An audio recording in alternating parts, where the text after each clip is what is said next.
Hindi naman yung nag-abroad, babalik din yun sa linggo. Babalik yun, anak, babalik yun. Ano lang, 3 days lang. Mamimiss mo siya, mamimiss? Oh, kawawa naman. Tatawag yun pag okay na siya. O, tatawag yun, kakausapin ka.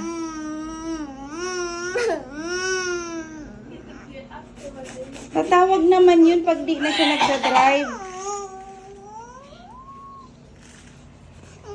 Pag di na siya nagda-drive, tatawag naman yun. Huwag ka na umiyak.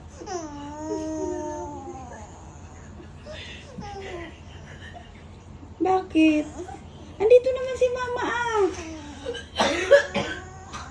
Lalo pa siguro pag nag-ibang bansa, pauno na yan. Ito ilang araw lang umiiyak ka na.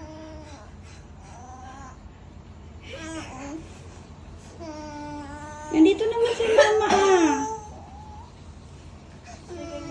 Mamaya, pag hindi na siya busy doon sa pagdadrive, tatawagan natin.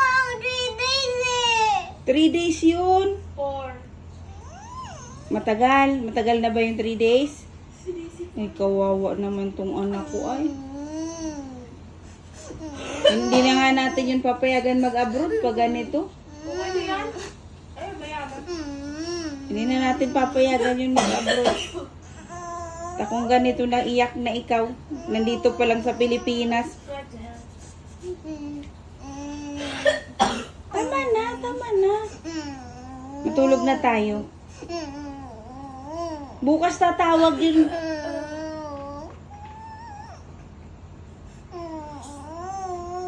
Tatawag naman yun bukas.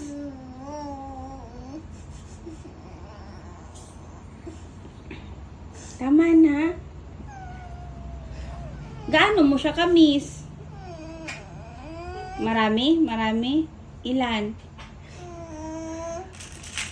Ay, 10. Ay, ang daming miss pala. Halika na, tama na. Sige na. Halika na.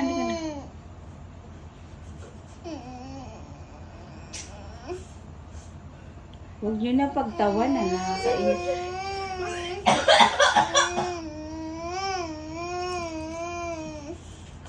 Babalik naman nga yun. Tama na.